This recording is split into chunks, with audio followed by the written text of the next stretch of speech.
वासांसि जीर्णानि यथा विहाय नवानि गृह्णाति नरोपराणि तथा शरीराणि विहाय जीर्णान्यन्यानि संयाति नवानि देहि न्यन्यानि संयाति नवानि देहि।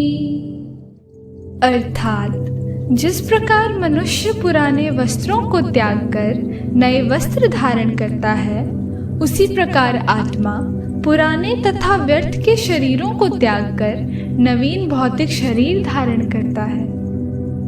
अनु आत्मा द्वारा शरीर का परिवर्तन एक स्वीकृत तथ्य है। आधुनिक वैज्ञानिक तक जो आत्मा के अस्तित्व पर विश्वास नहीं करते, पर साथ ही हृदय से शक्ति साधन की व्याख्या भी नहीं कर पाते, उन परिवर्तनों को स्वीकार करने को बाध्य हैं जो बाल्यकाल से कौमारावस्था और फिर तरुणावस्था तथा वृद्धावस्था में होते रहते हैं।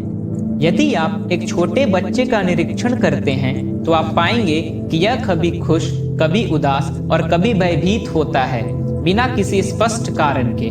न्याय दर्शन के अनुसार छोटा बच्चा अपने पिछले जीवन को याद कर रहा है और इसीलिए इन भावनाओं को अनुभव कर रहा है। हालांकि जैसे जैसे यह बड़ा होता है, वर्तमान जीवन के छापों को इसके दिमाग पर इतनी दृढ़ता से अंकित किया जाता है कि वे अधिकांश अतीत की यादों को मिटा देता है। इसके अलावा मृत्यु तथा जन्म की प्रक्रियाएं आत्मा के लिए इतनी दर्दनाक हैं कि वे पिछले जीवन की यादों का एक बड़ा हिस्सा मिटा देती हैं। अनु आत्मा का दूसरे शरीर में स्थानांतरण परमात्मा की कृपा से संभव हो पाता है। परमात्मा अनु आत्मा की इच्छाओं की पूर्ति उसी तरह करते हैं जिस प्रकार एक मित्र दूसरे की इच्छा पूर्ति करता है।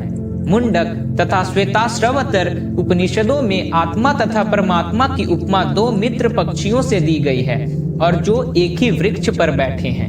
इनमें से एक पक्षी अनु आत्मा वृक्ष के फल खा रहा है तथा दूसरा पक्षी अपने मित्र को देख रहा है।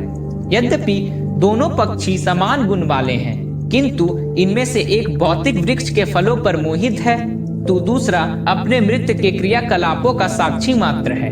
कृष्ण साक्षी पक्षी हैं और अर्जुन फल भोक्ता पक्षी। यद्यपि दोनों मित्र हैं, किंतु फिर भी एक स्वामी है और दूसरा सेवक है। हरे कृष्णा।